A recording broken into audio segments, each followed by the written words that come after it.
maintenant ex-directeur, rencontre un franc succès, nous le savions. Donc, je vous remercie d'être venu. On a vraiment dépassé les limites. On ne dira rien au nouveau directeur. Donc, soyez sages. Bon, eh bien, nous sommes très heureux aujourd'hui à l'association d'accueillir donc notre ex-directeur de l'Observatoire. Bon, on ne présente pas Vincent Laudet, hein, tout le monde le connaît. Soit vous l'avez entendu ici, soit vous l'avez entendu sur les ondes. Donc voilà. Vous savez aussi qu'il nous quittera bientôt pour de nouveaux rivages, on va en reparler.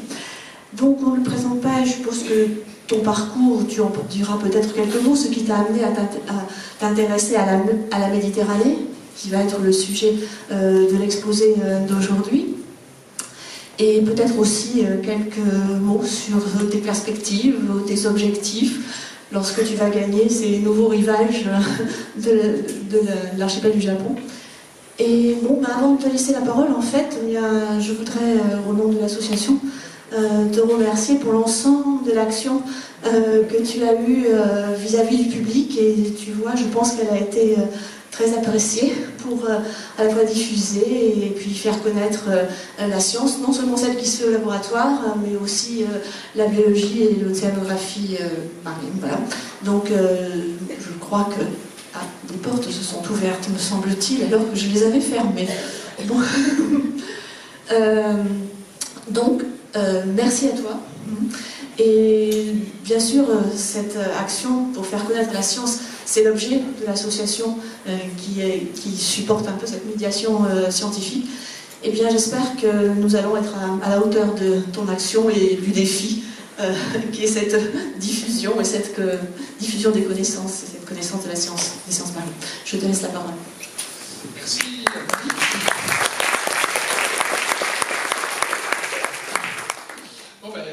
Merci à toutes et tous, je suis vraiment très flatté de vous voir si nombreux. Alors si j'étais directeur, d'ailleurs, je serais très inquiet parce que là, vous dépassez très très largement la jauge, mais bon, je ne suis plus pénalement responsable. Donc on va vous laisser vous installer pas très confortablement, j'en suis bien désolé. Et donc,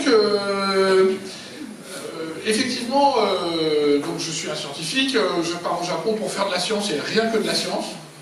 Voilà. Je ne vais plus faire d'administration de la science, plus de politique scientifique, etc. Je vais me consacrer à ma recherche. Mais je vais continuer quand même à garder un œil sur la Méditerranée, à la fois parce que c'est quand même là d'où je viens et d'où nous venons, nous tous, et là ici, pour la très très grande majorité, et aussi parce que c'est un objet scientifique extraordinairement intéressant. Et hélas, une sorte de concentré de tout ce qui arrive à notre pauvre planète. Donc je vais, pour ce dernier séminaire, cette dernière conférence ici à l'Observatoire pour un temps, je vais peut-être un petit peu vous déprimer, mais en même temps je pense que c'est important de voir la vérité en face et de concevoir où est-ce qu'on en est sur la Méditerranée. Donc la Méditerranée, on ne le dira jamais assez, c'est un trésor absolu. Et une chose qui est facile à retenir, c'est une toute petite mer. Étymologiquement, la Méditerranée, c'est la mer au milieu des terres. Hein, c'est ça que ça veut dire, Méditerranée. Et c'est 0,7% de la surface des océans. Donc c'est minuscule. Mais pourtant, la Méditerranée contient 7% des espèces marines. C'est-à-dire qu'il y a 10 fois plus de biodiversité dans la Méditerranée qu'attendu par sa surface. Donc c'est un véritable trésor. Et plutôt que d'en parler, puisque nous sommes à l'Observatoire, autant utiliser les ressources de l'Observatoire, et en l'occurrence Bruno Hess, qui est un plongeur de l'Observatoire, qui a fait, c'était il y a 2 ans, une expo photo qui présente des photos des organismes de la Méditerranée. Voilà, ça se passe de commentaires, la Méditerranée est un trésor, poissons, invertébrés, la diversité est exceptionnelle. Et elle est trop souvent méconnue. Trop souvent, les gens pensent biodiversité marine, ils pensent les récifs de coraux. Oui, les récifs de coraux, c'est 25% des espèces marines, c'est énorme. Mais la Méditerranée est quand même un point chaud de biodiversité. Et puis évidemment, la Méditerranée, c'est une mer ancienne, diverse, et c'est un creuset de peuples et de cultures, c'est notre origine à nous. nous sommes issus de la philosophie grecque, et la philosophie grecque, évidemment, c'est en Méditerranée que ça se passe. Et donc j'ai mis là une carte qui présente les colonisations grecques en Méditerranée 500 ans avant Jésus-Christ.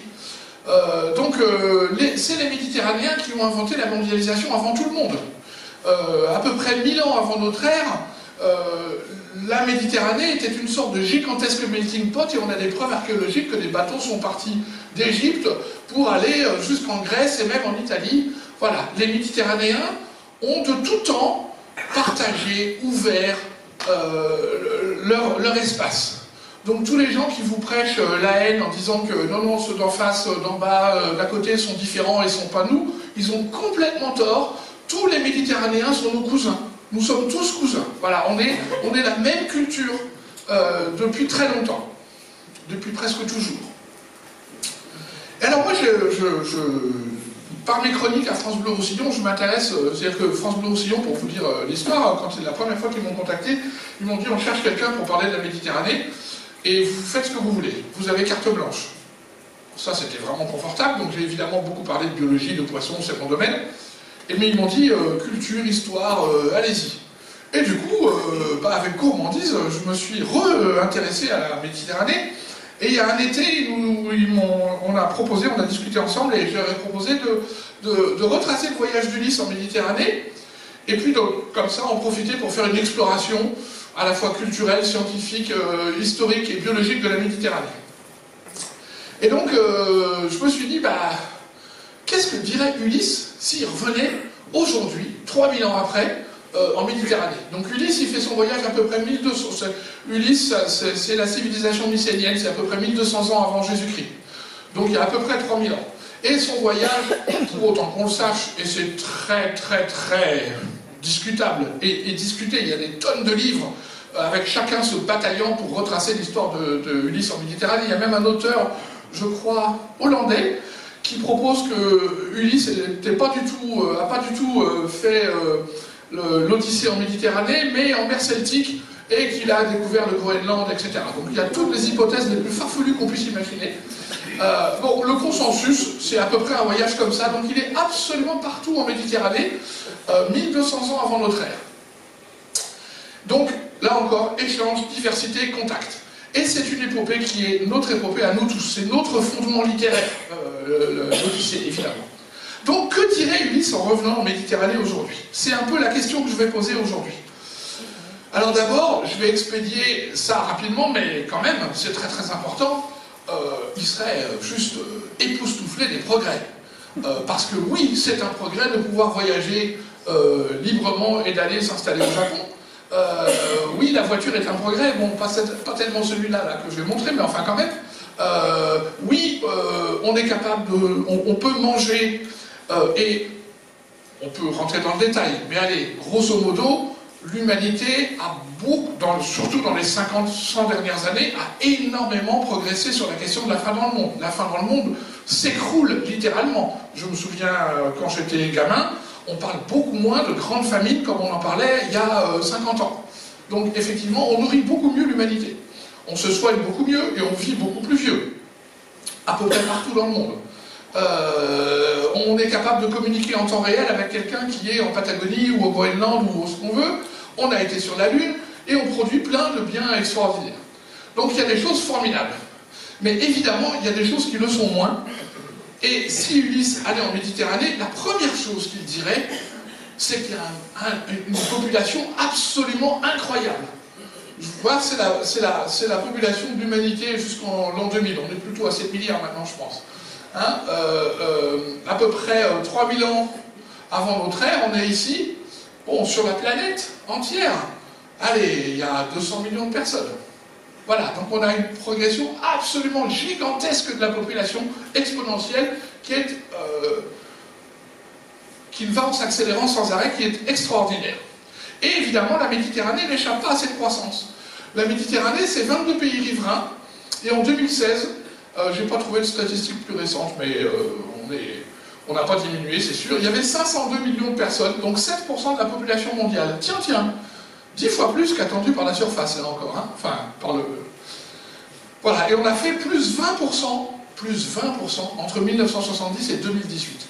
Hein, donc on prévoit 520 millions d'habitants en 2025. Voilà, donc il y a une population extraordinaire, alors que du temps d'Ulysse, on était quelques millions à peine. Voilà, donc ça c'est déjà quelque chose d'extraordinaire. Mais il n'y a pas que la population qui augmente, et j'ai tiré cette image de ce livre, Comment tout peut s'effondrer, qui a beaucoup fait parler depuis 2 ans, qui est de Pablo Servigni et Raphaël Stevens, et qui montre que énormément de variables, quelles que soient celles qu'on regarde, sont en train d'augmenter d'une façon exponentielle. Alors, je vais m'approcher pour pas vous dire de bêtises. Là, par exemple, on a l'utilisation de l'eau, la production de papier, la consommation de fertilisants, les investissements étrangers, le PIB mondial, les structures le long des côtes, la température de l'eau, la capture des poissons, la perte des forêts tropicales. Voilà, tout augmente d'une façon exponentielle. Et donc, clairement, dans le dernier siècle, au cours du XXe siècle, les humains sont devenus une force qui bouleverse les grands cycles biogéochimiques de la Terre. Et c'est pour ça qu'on parle d'anthropocène, pour dire c'est l'ère de l'être humain, parce que maintenant on peut voir, géologiquement parlant, la présence de l'être humain si on fait des fouilles. Et donc, à l'évidence, ça n'est pas soutenable. C'est impossible. Il n'y a aucun système physique qui peut continuer à source d'énergie constante, et le Soleil nous donne notre source d'énergie quand on va au bout des choses. Hein. L'énergie qui arrive sur la planète Terre, c'est l'énergie du Soleil, elle n'augmente pas, elle est constante. Ça n'est pas soutenable. On ne peut pas continuer comme ça, il y a forcément un moment où ça va retomber, et c'est la thèse développée dans Comment tout peut s'effondrer. Et la thèse est simple, soit on décide collectivement qu'on fait attention, et on adapte, soit on considère qu'on s'en moque, que, après tout, j'ai 56 ans, je serai mort bientôt, et donc c'est pas grave, après moi le déluge, mais il y a forcément des gens qui vont payer le prix. Et au passage, la fureur de Greta Thunberg, bah, c'est ça, c'est de dire, hé les gars, moi j'ai 16 ans, là par contre j'ai ma vie à faire, et ça n'est pas soutenable. Et c'est un fait, ça n'est pas soutenable. On ne peut pas continuer comme ça. Deuxième constat de Ulysse, bah, il fait vraiment très très chaud. Donc là, je vous ai mis l'augmentation des températures de l'hémisphère nord entre 1880 et 2012. Bah, ça se passe de commentaires, et quand on regarde les anomalies, c'est-à-dire les changements de température, eh ben, non seulement la température monte, mais ça s'accélère. Ça monte chaque jour plus vite.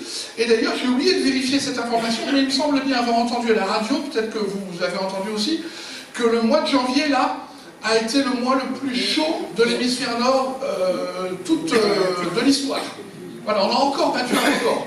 Et finalement, on l'écoute même plus parce qu'on en passe sans arrêt les records. Hein. Mais le mois de janvier, il a été spectaculaire. Et d'ailleurs, les 3 derniers jours sont juste incroyables. Voilà. Donc, le réchauffement climatique s'accélère.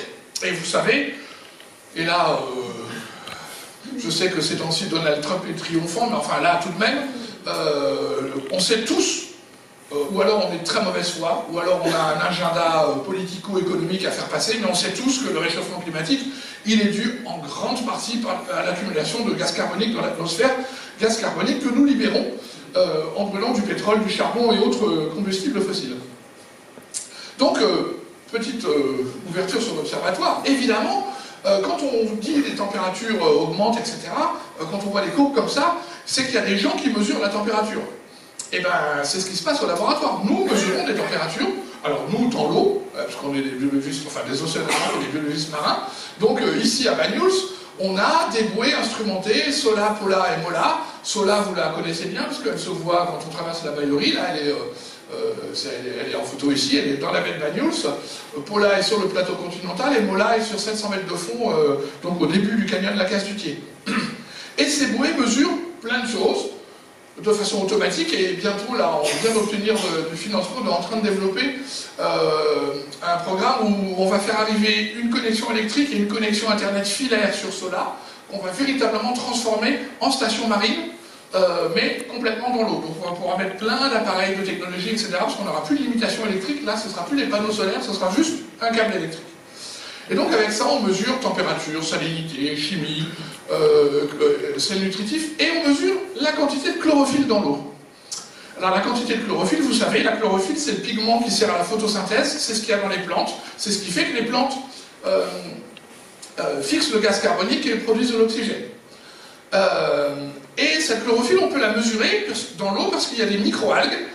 Ces microalgues, c'est le véritable gazon de l'océan, et ces microalgues produisent 50% de l'oxygène que nous respirons. Elles sont très très très importantes. Sans les microalgues, on va être très très mal.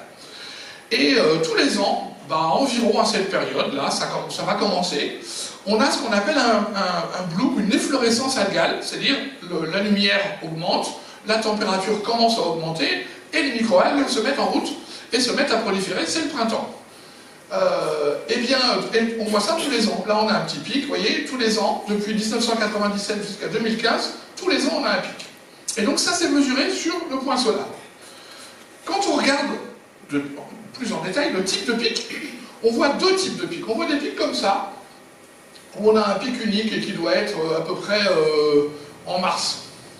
Et puis, on a des pics comme ça, où on a en fait deux pics, et celui-ci est un peu plus tôt. Il doit plutôt être du style février et puis avril.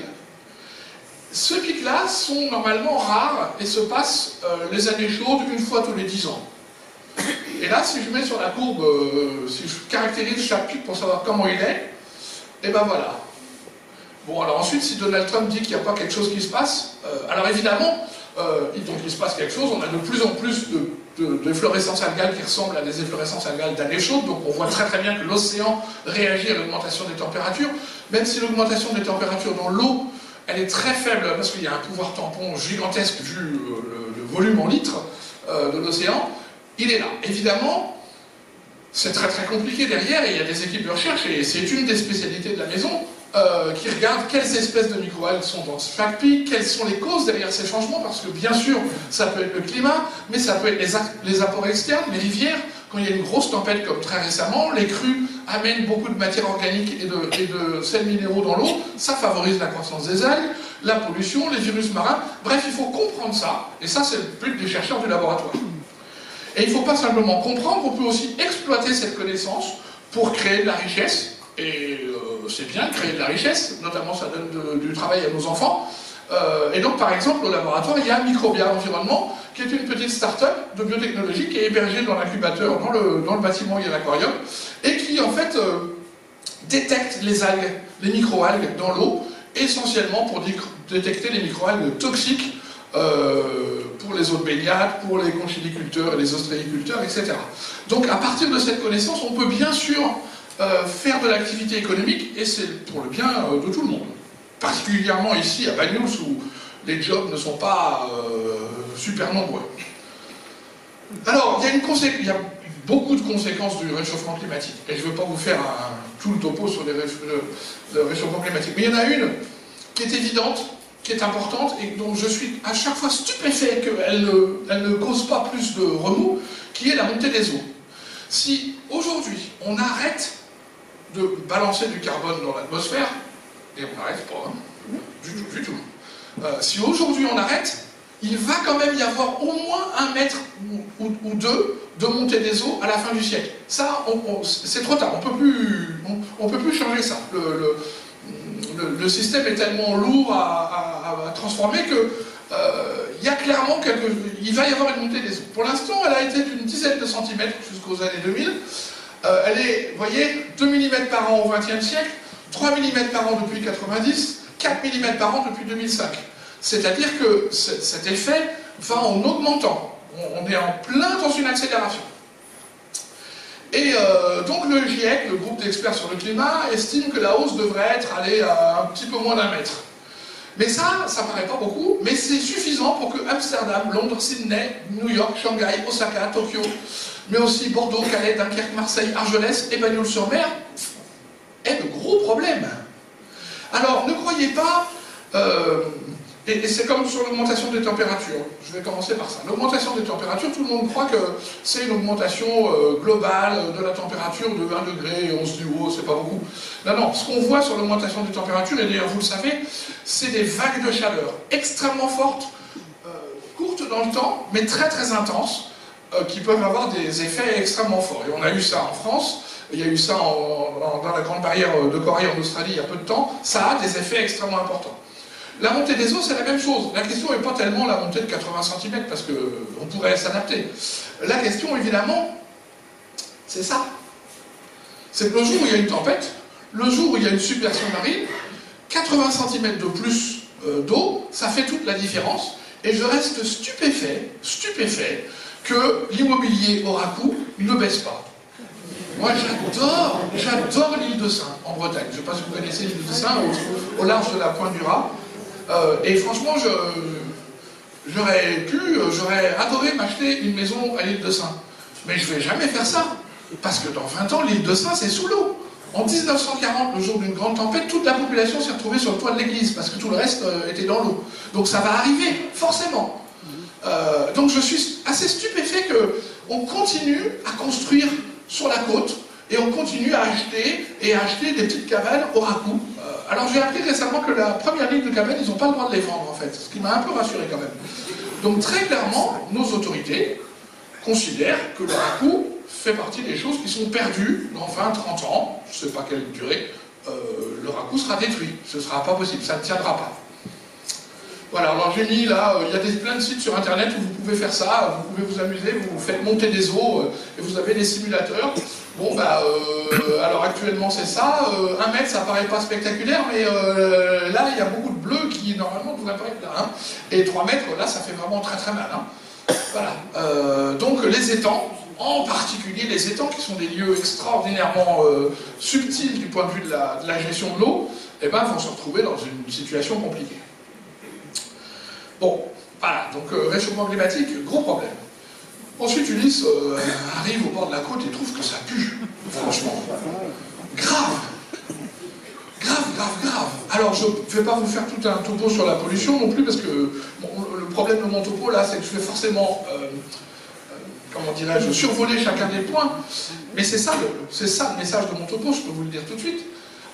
Ce qui m'inquiète énormément sur la Méditerranée, c'est la concentration des stress. C'est le fait que tout s'applique à notre mer.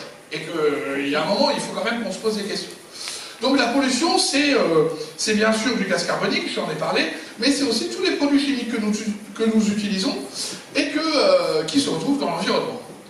Donc vous prenez la production mondiale de crème solaire. La production mondiale de crème solaire, pour l'essentiel, elle termine à l'eau.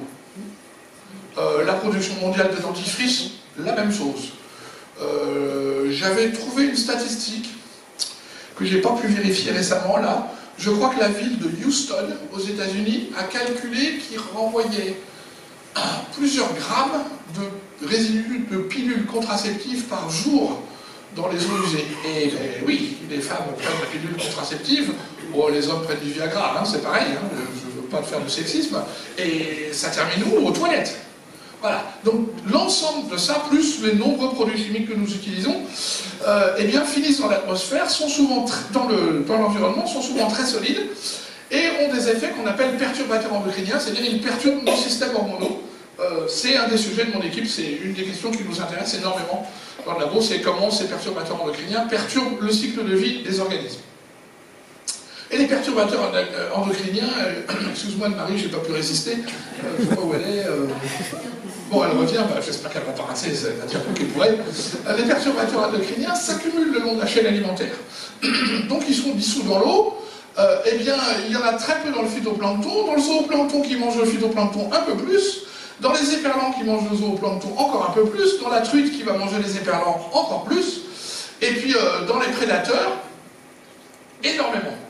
Et donc, par exemple, si vous décidez demain de ne manger que du thon, ce qui serait une très très mauvaise idée, je vais vous expliquer ça tout à l'heure, eh bien vous seriez de toute façon contaminé gravement au mercure, et il y a plein de cas médicalement documentés de gens qui ont eu des intoxications au mercure parce qu'ils ont mangé du thon qui concentre les polluants comme le mercure. Donc les thons, pourquoi on parle souvent, quand on parle de perturbations endocriniennes, de thon, de phoque, d'ours blanc? Eh bien c'est parce que c'est des prédateurs au sommet. Et accessoirement, il y a un autre prédateur au sommet. Voilà. Donc on s'en prend beaucoup. Ah ben j'avais prévu ça, voilà. Voilà, alors en Méditerranée, outre les 500 millions de personnes qui viennent, on a à peu près 200 millions de touristes chaque année, ce qui est très bien, ça fait des jobs, on est content, etc. Mais ça fait à peu près 40% de pollution marine. En plus, pendant l'été, c'est un chiffre qui vient de WWF, qui habituellement ont une maison assez raisonnable sur les chiffres, qui ne cherche pas à aller trop loin, et qui a des études assez solides. Donc, on surconcentre les problèmes, si je puis dire. Alors ensuite, il ne faut pas s'étonner, j'ai pris deux titres du Monde très très récents, là, de la semaine dernière. Vous avez vu, le cancer est en forte progression dans le monde. On considère qu'un bébé qui naît là, maintenant, aura 50% de chance, si je puis dire,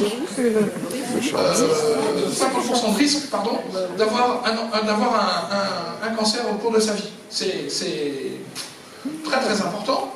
Et par ailleurs, j'ai mis ça sur la même diapo, pas par hasard, par ailleurs, nous n'arrivons toujours pas, en France par exemple, à gérer correctement le problème des pesticides et à réduire effectivement l'utilisation des pesticides, alors même que nous savons bien que ceux-ci ont un impact sur la santé des consommateurs. Donc une chose que je vais vous dire très très clairement, mangez bio, mangez bio, mangez bio. Alors là encore, au laboratoire, ça c'est un des chevals de bataille du laboratoire. Il se trouve qu'on est très fort dans ce domaine-là, collectivement, parce qu'au labo, il y a des chimistes, il y a des écologistes, il y a des biologistes qui étudient des modèles marins, et que tout ce monde-là peut se mettre ensemble, et parfois au laboratoire, on y arrive. J'ai passé 5 ans à m'apercevoir que c'était très difficile, mais il y a des moments de grâce où on y arrive formidablement bien. Et là, sur ce projet-là qui avait été coordonné par Jean-François Guiglione, eh bien, on avait mis tout le monde ensemble pour essayer de comprendre, de faire une étude intégrée des polluants environnementaux de la Côte Vermeille. Et si la question est, y a-t-il des polluants dans l'eau de la Côte Vermeille, la réponse est oui. Alors évidemment, pas dans l'eau de mer dans laquelle on se baigne là, parce que la dilution est gigantesque, mais sur les eaux vraiment très côtières et des rivières, la réponse est oui. Évidemment, il y en a, pas non plus énormément, mais on voit les choses. Voilà, alors Ulysse trouverait évidemment, je ne vais pas faire la conférence que Jean-François Guiglione fait si bien, mais Ulysse trouverait évidemment que la mer est pleine de plastique.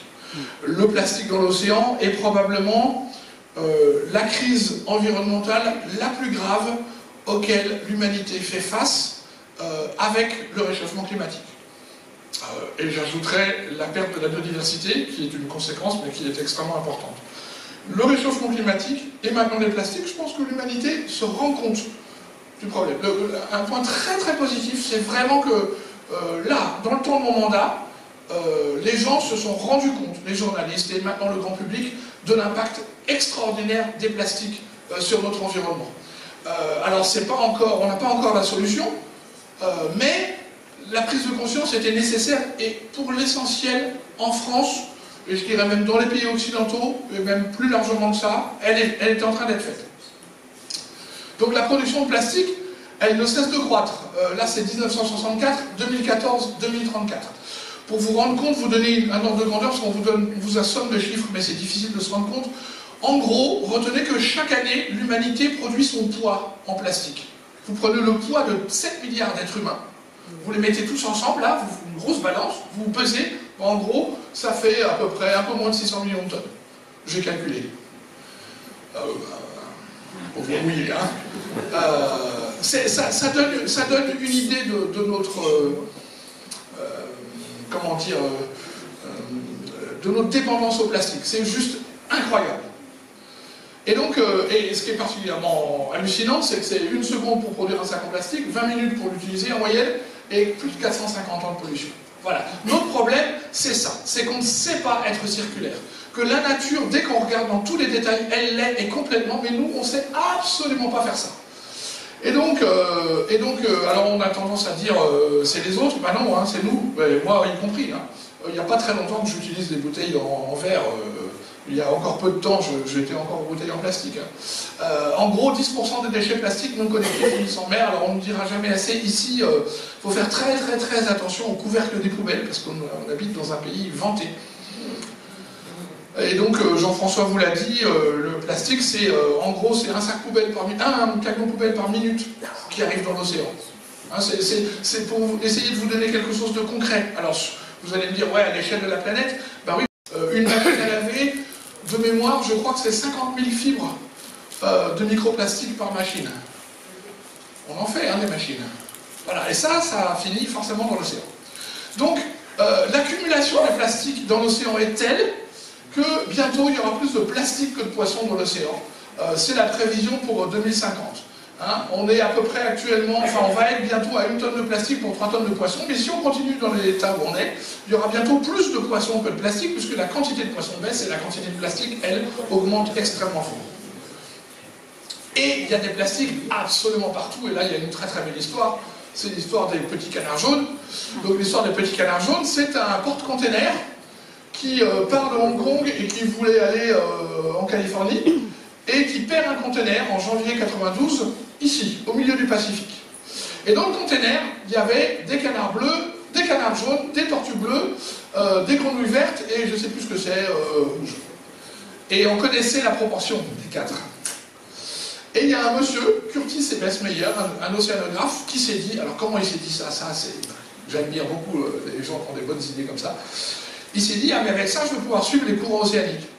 Et donc il avait des modèles de courant, il a donc prévu qu'à partir de temps, puisqu'il avait la date, 2-3 mois plus tard, il devait en trouver ici. Et donc il a été sur les plages, et il a trouvé ces canards jaunes, et puis il a trouvé la bonne proportion entre les canards jaunes et les tortues bleues. Donc il s'est dit bingo. Voilà. Et il a commencé à faire des annonces partout, et à donner des récompenses pour qui lui renverrait des petits canards jaunes. Et il en a trouvé absolument partout. En Australie, dans les Philippines, en Amérique du Sud, et en Angleterre, en 2007. C'est-à-dire qu'il y a des petits canards jaunes qui ont passé le détroit de Bering, qui se sont pris dans les glaces, qui ont voyagé là et qui sont repartis et qu'on a trouvé en Amérique du Nord et en Angleterre plus de 15 ans après. Donc ça montre que l'océan fait voyager absolument tout ce qui flotte, absolument partout. Et c'est ce qui explique que les microplastiques, et les plastiques en général, sont partout, partout. Il y a des plastiques dans les lacs de montagne, il y a des plastiques au fond des océans à 700 mètres, il y a des plastiques partout. Il n'y a aucun environnement qui soit exempt de plastique. C'est la pollution la plus massive qu'on ait fait sans même y réfléchir une seconde avant de s'apercevoir qu'il y avait un gros problème. Donc vous savez que les plastiques se concentrent au centre des océans. Pourquoi ça? Parce qu'il y a des grands courants circulaires qu'on appelle des gyres qui font comme l'évier qui se vide. Hein, quand vous avez l'évier qui se vide, et ben les poussières restent au milieu. Et ben là c'est pareil, ils ne se vident pas, mais ça fait cet effet-là. Et donc l'expédition 7e continent a bien démontré ça. Alors il faut toujours dire, le 7e continent de plastique dans le Pacifique Nord, c'est pas du tout un continent. Quand vous êtes en bateau, vous êtes tranquillement sur l'eau. Simplement, quand vous faites un coup de filet à plancton, vous avez énormément de plastique. Mais la Méditerranée non seulement n'échappe pas au plastique, mais est la mer la plus polluée par les microplastiques du monde, bien plus que le Pacifique Nord. Et pour une raison évidente. Je vous ai dit, 500 millions de personnes autour, les 200 millions de touristes, des fleuves, du vent, il y a absolument tout pour qu'il y ait énormément de plastique. Donc vous voyez, c'est 4 fois plus élevé que dans le Pacifique Nord. Et pour la même raison, il y a des grands gyres circulaires, on connaît assez bien les courants de Méditerranée, hein, qui concentrent ces plastiques. Donc la Méditerranée est absolument pleine de plastique. Franck Lartaud, récemment, m'a montré des photos, il étudie les coraux profonds dans le canyon de la Casse-du-Tier, et on voit des endroits dans le canyon de la Casse-du-Tier où les coraux sont pleins de sacs en plastique, de morceaux de filet, de vieux pneus, voilà, partout.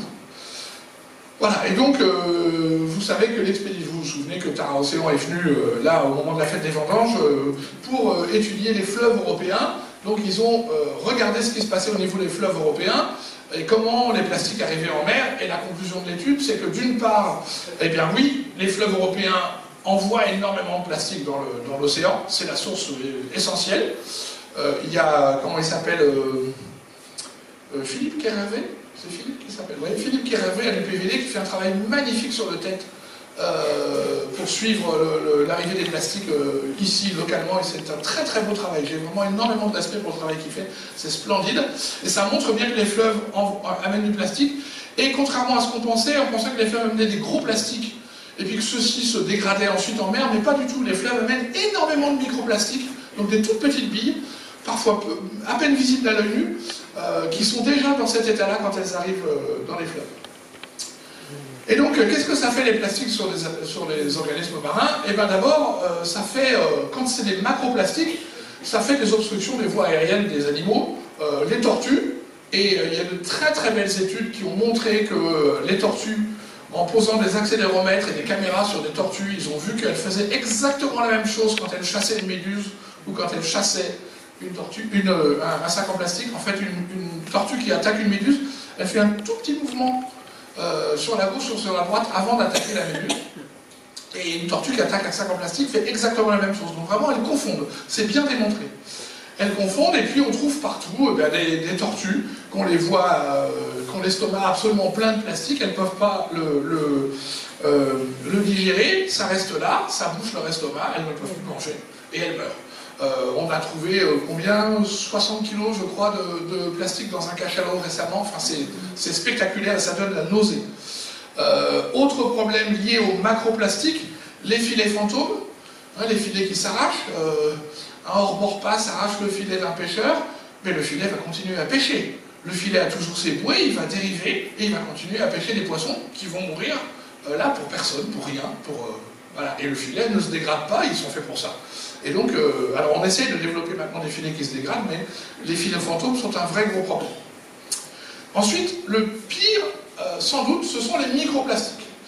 Les microplastiques, c'est ces tout petits fragments de plastique. Et on estime que en Méditerranée, il y a des endroits où il y a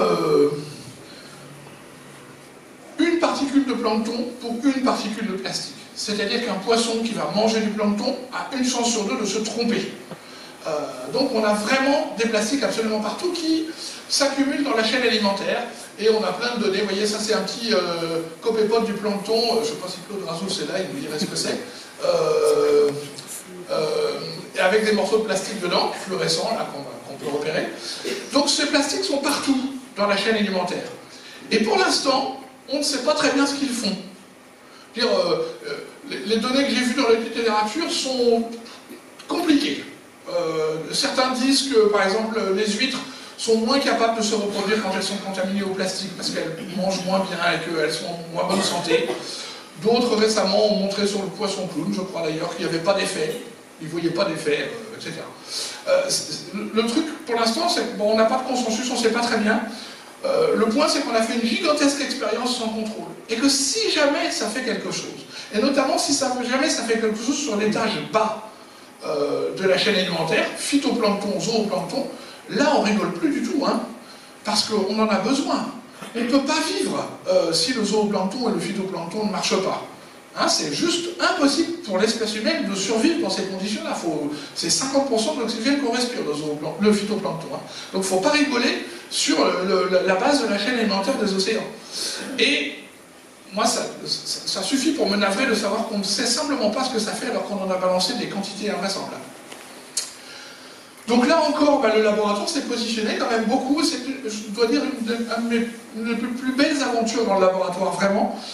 C'est d'avoir vu l'éclosion de Plastic at Sea. Donc Plastic at Sea, c'est une toute petite société qui a été créée par Jean-François Guiglione et Leila Mesterzaï, qui était sa postdoc, et qui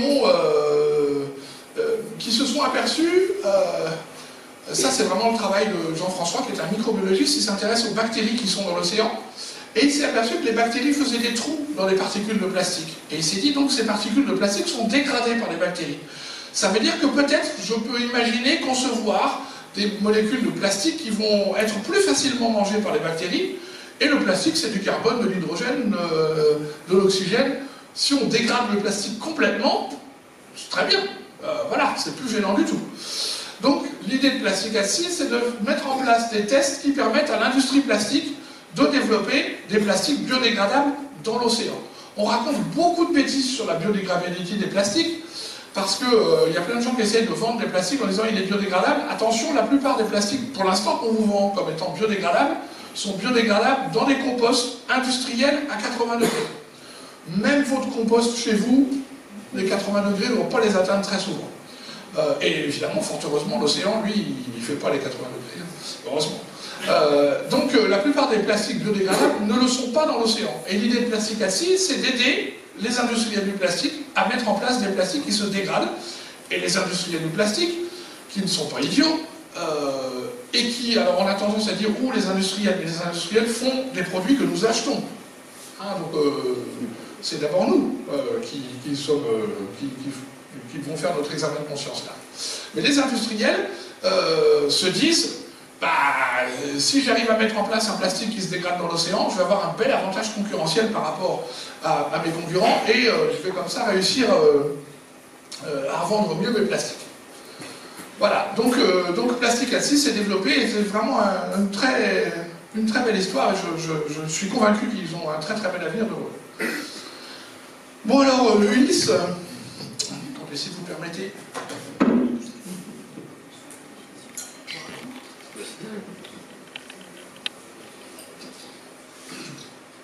Ulysse se dirait évidemment, mais où sont les poissons? Quand vous lisez l'Odyssée, je l'ai refait là, l'avantage de s'intéresser à Ulysse, c'est qu'on relit des textes qu'on lit quand on est gamin, alors qu'en fait, on les a complètement oubliés, et c'est juste magnifique, chaque ligne est une splendeur. Il en parle souvent des poissons, des dauphins, etc. Mais où sont les poissons? Où sont-ils passés?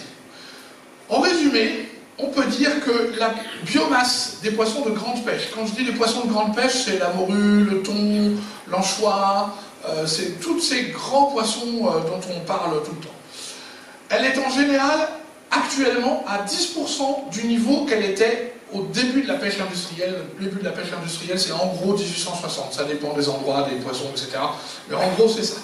Ça veut dire qu'on a supprimé 90% de ces poissons. Donc là, vous êtes 150, il y a 15 personnes qui se lèvent. Et c'est les 15 personnes qui ont survécu. Tout le reste, on l'a enlevé. Mais il faut se rendre compte de ce qu'on a fait à l'océan. On a enlevé 90% des grands poissons pélagiques de l'océan en un siècle et demi. Donc souvent, je me coltine, pour ceux qui lisent l'Indépendant, souvent je me coltine les pêcheurs un peu durement et ils ne me comprennent pas. Enfin, je me fais pas le comprendre, je devrais dire. Mais moi, j'ai cette statistique-là en tête. Un siècle pour un biologiste, c'est rien du tout. Un siècle à l'échelle de l'évolution, c'est rien, c'est un souffle. Mais en un siècle, on a enlevé 90% des poissons. Il y a des gens qui veulent m'expliquer que c'est soutenable. Mais ça n'est évidemment pas soutenable et on ne peut pas continuer comme ça. Et alors, il y a une histoire qui est vraiment terrible, qui est l'histoire de la morue. Donc ça, c'est les prises de morue depuis 1850 jusqu'à 2000. Enfin, jusqu'à 1992, hein, parce que après ça, c'était fini. Donc vous voyez que la morue a été exploitée. Alors on a plein de données historiques qui montrent que les pêcheurs avaient l'impression de pouvoir marcher sur l'eau tellement il y avait de morue. C'est spectaculaire, il y a des photos avec des bestioles comme ça, c'est incroyable. Et puis, juste après la Seconde Guerre mondiale, on a vraiment modernisé énormément la pêche à la morue et les prises sont montées de façon extraordinaire. Et puis là, elles ont diminué très fort, tout le monde s'est inquiété, et les Canadiens ont dit, bon, il n'y a plus que nous qui allons pêcher sur nos bancs de morue. Et ils ont interdit la pêche à tous les autres. Et donc ils se sont dit, c'est bon, on peut y aller. Et le ministre canadien de la pêche de l'époque, M. Jack Crosby, a été voir les pêcheurs triomphants et leur a dit, les gars, c'est bon, allez-y. Ouais, et donc tout le monde était content, les rendements sont montés. Et puis, boum, d'un seul coup, terminé, plus de morue, et les pêcheurs n'ont plus que leurs yeux pour pleurer. Et Jack Crosby a refusé, quand il a officiellement fermé la pêche à la morue en 1992, il a refusé d'aller devant les pêcheurs et de leur dire « Ah, désolé, mais on est obligé d'arrêter. » Voilà, et la pêche à la morue s'est arrêtée. Zéro, fini, terminé. Alors, bonne nouvelle, les stocks sont en train de reprendre, et il y a un débat très intéressant où beaucoup d'autorités politiques et syndicales et autres disent « Ah, bah c'est bon, on peut recommencer. » Enfin, quand même, on l'a fait une fois. Bon. Donc voilà, on est sur ça dans la pêche. Alors, et l'autre chose qu'il faut dire, c'est que contrairement à ce que beaucoup essayent de faire croire, la production des produits de la mer est en fait en baisse. Elle est en baisse depuis les années 80. Et en fait, elle semble être en augmentation pour des astuces statistiques. Une histoire un peu compliquée, notamment de Chine, et puis avec les effets de la mariculture. Mais en fait, on a atteint un pic d'exploitation des poissons marins dans les années 80, et depuis, ça chute. Et la surexploitation des stocks augmente de façon permanente.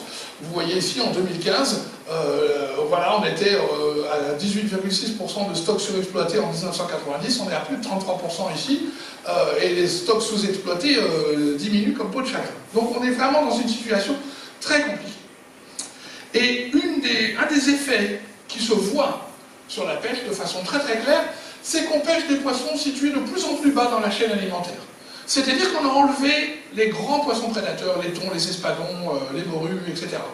Et puis, on s'est mis à pêcher des petits poissons pélagiques, la sardine, le hareng, l'anchois depuis longtemps, mais le sprat, mais plein d'espèces qui ne sont pas particulièrement intéressantes, mais qui servent beaucoup pour l'aquaculture et autres. Et on continue ainsi à baisser dans la chaîne alimentaire pour capturer des espèces de plus en plus petites en exploitant systématiquement. Alors il y a une dizaine d'années, vous vous souvenez peut-être de l'éruption du filet de grenadier.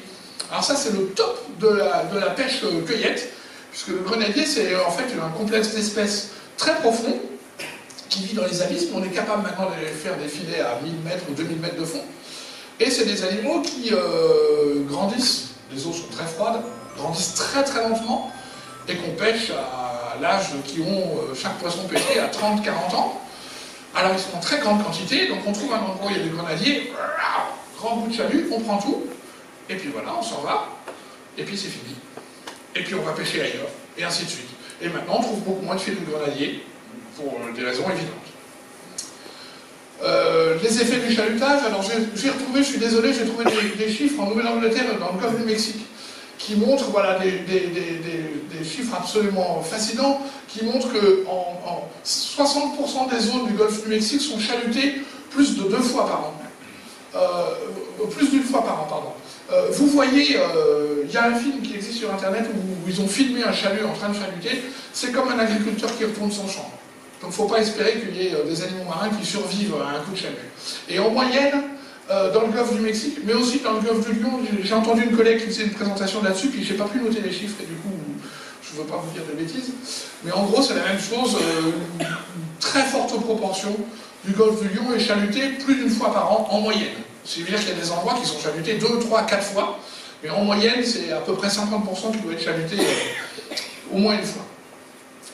Alors, j'arrive presque à la fin, je voudrais parler du cas du thon rouge. Je voudrais parler du cas du thon rouge parce que j'ai des positions assez claires sur le thon rouge. C'est-à-dire, alors j'adore le thon rouge, qu'est-ce que c'est bon, mais je ne mange plus de thon rouge, jamais du tout. Et je considère que le thon est un produit de luxe qui doit être considéré comme un produit de luxe. Donc le pire en plus, c'est les boîtes de thon, là, où on se met ça comme ça, comme si c'était rien du tout. Non. Voilà les stocks de thon en Méditerranée et en Atlantique. Alors c'est la même espèce, hein. Le thon de l'Atlantique, en gros, c'est assez simple, le thon vit dans l'Atlantique et il se reproduit grosso modo dans 2 endroits, le golfe du Mexique pour la moitié de la population et la Méditerranée pour l'autre. Donc les thons viennent en Méditerranée pour pondre, puis ensuite ils repartent dans l'Atlantique pour manger et grossir, etc.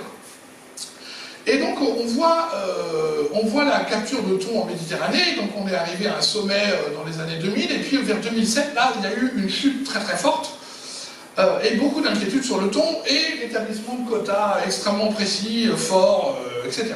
Qui, effectivement, là-dessus, les pêcheurs ont raison, montre, on voit une réaugmentation des stocks de thon. Ce que je conteste, moi, sur le thon, c'est que pour l'instant, l'ICCAT, la commission internationale qui gère le thon de l'Atlantique, considère qu'il y a eu une augmentation de 12,5% des thons observés, enfin des prises de thon l'année dernière, et que donc les stocks sont estimés d'une augmentation de 12,5%, donc le quota peut augmenter de 12,5%. C'est-à-dire qu'il y a une relation immédiate entre le stock augmente, et bien on va augmenter le quota. Et ça n'est pas soutenable, ça n'est pas tenable, et je dis aux pêcheurs de thon, souvenez-vous de la morue. Moi, je crains fort qu'on soit là, sur le thon. On est dans la petite montée, là. Mais attention, on ne sait pas où on va. Or, le thon, il subit le réchauffement climatique, les plastiques, la raréfaction des proies, l'acidification de l'océan, etc., etc., etc. Donc, je j'ai un message simple. Voilà, on ne mange plus de thon et on ne mange encore moins d'espadon. Voilà, je suis désolé, c'est pas très plaisant. Alors je suis très content parce que la dernière fois que j'ai fait cette conférence, il y avait les responsables, enfin les patrons de ce grand restaurant à Perpignan, là, pas très loin de Porte d'Espagne, la maison, la Villa du Clos, voilà, ils étaient là tous les deux et ils m'ont dit, d'accord, ok, on servira plus de thon à la maison du Clos. Donc si vous allez à la Villa du Clos, donc si quelqu'un va à la Villa du Clos, je serais intéressé de savoir s'il y a du thon à la carte, parce qu'ils m'ont dit qu'ils allaient arrêter. Et s'ils ont arrêté, je suis super fier. Voilà, je ne mange plus de thon, je ne vais pas dans un restaurant qui sert du thon sans appeler le serveur et lui dire non, il faut arrêter ça. Alors ça paraît un peu casse-pied, etc. Ils comprennent. Quand même. Voilà, dernier point, Ulysse, non seulement il trouve qu'il n'y a plus de poissons, mais il trouve qu'il y a plein d'espèces bizarres, qu'il ne connaît pas, qui sont nouvelles. Alors vous vous souvenez de l'envahissement par Colerpa taxifolia, qui fort heureusement est en train de diminuer, très très fortement, enfin qui s'est presque complètement effondré, mais par contre il y a une petite nouvelle, une algue, qui s'appelle Colerpa racemosa, il y a un patch juste là, avec la news devant les ailes, qui augmente chaque année, et qui est une espèce invasive. Il y a bien sûr, grosse inquiétude, le crabe bleu, qui est en train d'envahir littéralement nos côtes. En Tunisie, dans le golfe de Gabès, il y en a tellement qu'ils l'exploitent pour la pêche, ils l'appellent Daesh. C'est une espèce dramatiquement agressive, qui est capable de vivre en pleine eau, et qui mange absolument tout, qui est vraiment dramatique, qui a un effet dramatique sur la faune. Hein. Pascal Romand a plongé là-bas, et m'a dit il y avait du sable, et tous les 10 mètres un trou avec un crabe bleu, et puis c'est tout. Voilà. Et il m'a dit, les quelques pêcheurs que j'ai vus, ils ont ramené des poissons, ils m'ont dit c'était ça. Voilà. Donc moi je ne veux pas de cette Méditerranée. La Méditerranée a un facteur supplémentaire, c'est qu'elle a des espèces qui viennent, qui l'envahissent, qu'on appelle les espèces lessétiennes, et qui viennent du canal de Suez. Donc on a ouvert le canal de Suez en 1869, et depuis les années 50, donc ça a mis à peu près un siècle, et on sait à peu près pourquoi. Parce que la Méditerranée, la mer Rouge est un tout petit peu plus haut que la Méditerranée, une dizaine de centimètres, mais ça suffit pour faire un courant. Et parce que la Méditerranée est une mer riche, beaucoup plus riche que la mer Rouge, eh bien les espèces voyagent de la mer Rouge à la Méditerranée, et quand elles arrivent en Méditerranée, c'est le pays de cocaïne, il y a plein à manger, tout va bien. On pense qu'il y a à peu près 450 espèces de mer Rouge qui sont rentrées en Méditerranée, et maintenant les écosystèmes de la Méditerranée orientale sont durablement modifiés. Alors c'est pas beaucoup arrivé, c'est quasiment pas arrivé chez nous. À ma connaissance, la dernière fois que j'en ai parlé avec Pascal, il m'a dit non, il n'y a toujours rien, mais il y en a en Italie. Voilà la fistulaire de Commersoni, voilà un poisson lapin, et voilà ce splendide animal, la rascasse volante, que vous trouvez effectivement en mer Rouge, j'en ai vu plein, et bien qu'on trouve maintenant en Crète, à Chypre, etc., et qui est un poisson extrêmement venimeux, avec déjà plusieurs accidents, lui, puis un duodon toxique qu'il ne faut surtout pas manger. Donc si vous trouvez un poisson très bizarre qui ressemble à un poisson ballon, surtout ne le mangez pas, c'est proche du fugu japonais, et là vous mourrez quand même. Il y a eu des accidents déjà. Voilà, donc ça c'est une pression spécifique à la Méditerranée, mais très très forte et très inquiétante. Donc, Ulysse, je pense que s'il était devant nous là, ben, on ne serait pas très fiers. Parce qu'il nous dirait, mais bon sang, qu'est-ce que vous avez fait? Ok, vous avez plein de choses vraiment formidables dans votre société. C'est vrai que je mange bien, je m'habille facilement, je voyage, je communique, tout ça, c'est formidable. Mais il y a tout ça qui ne va pas, et ça ne va vraiment pas du tout. Alors, quelle solution? Je ne veux pas vous faire un séminaire entier sur... mais j'ai 3 solutions à vous proposer. 3 solutions que j'ai lues récemment. Alors la première, c'est une jolie histoire aussi, et d'ailleurs je salue le curé de Bagnols, voilà, qui est là, parce que c'est grâce à lui que ça a commencé. Un jour il est venu avec l'évêque de Perpignan, et il m'a dit, nous organisons une journée pastorale, et le thème de l'environnement nous intéresse, donc on va réunir tous les curés du département, et on voudrait venir visiter le biodiversarium, et vous écouter. Ah, j'ai dit avec grand plaisir, et d'ailleurs c'est grâce à eux que je fais cette conférence sur le retour d'Ulysse, parce que c'est les premiers à qui j'ai fait ça. Et dans les discussions préparatoires, je dis à l'évêque, Monseigneur Turini, je lui dis, vous savez, quand même, je trouve qu'on n'entend pas beaucoup le pape sur l'environnement. Et il me dit, oh, comment ça? Pas du tout. Il a écrit une encyclique qui s'appelle D'où sois-tu? Est-ce que vous l'avez lu? Alors je lui dis, ah non, je n'ai jamais lu une encyclique du pape, et il me l'a envoyé, et je l'ai lu. Et c'est rudement bien. Non, non, sérieusement, c'est rudement bien. J'ai été époustouflé, parce que d'abord, d'un point de vue scientifique, bon, en gros, tout ce que je vous ai dit beaucoup plus rondement, mais c'est là. Et vraiment, c'est là. Et il y a un message que je trouve quand même tout à fait juste. Alors, je ne suis pas croyant du tout, pour vous faire même une confidence, mon papa était curé, donc ça ne prédispose pas à... Enfin, ça rend les choses un peu compliquées quand même, hein. Voilà. Donc, je ne suis pas croyant du tout, je suis totalement agnostique, c'est pas par... Voilà, je ne suis pas croyant. Mais j'ai trouvé le message du pape extrêmement intéressant, extrêmement construit et argumenté, et liant d'une façon très juste, me semble-t-il, la question des migrants en Méditerranée et la question de l'environnement. Et on ne peut pas parler de la Méditerranée sans parler des migrants. C'est le scandale majeur du point de vue de l'être humain, de la Méditerranée. Je veux bien que, bien sûr, je ne vais pas faire de politique, hein, même si je ne suis plus directeur, je peux me permettre un peu plus, je ne vais pas faire de politique, ce n'est pas la question. Je sais très bien que les flux migratoires, c'est compliqué, rien n'est simple. Mais on ne peut pas laisser des gens se noyer. On est des êtres humains. On ne peut pas laisser des gens se noyer. Et c'est pas un petit peu de gens. Merci. Vous avez tous entendu parler du mur de Berlin. Récemment, on en a encore beaucoup parlé. Le mur de Berlin, je ne voudrais pas dire de bêtises, et je ne voudrais pas négliger ces morts-là, mais je crois que c'est 400 ou 500 ou 700 morts, tout le long de toute l'histoire du mur de Berlin. Ce qui est déjà beaucoup trop, évidemment. 136. Combien? 136. Exactement. 136. Le mur uniquement, le mur, ouais, pas la frontière. Ouais, 136. Merci. 136. 35 000 migrants sont morts en Méditerranée. De Bagnous à Perpignan, 1 par mètre.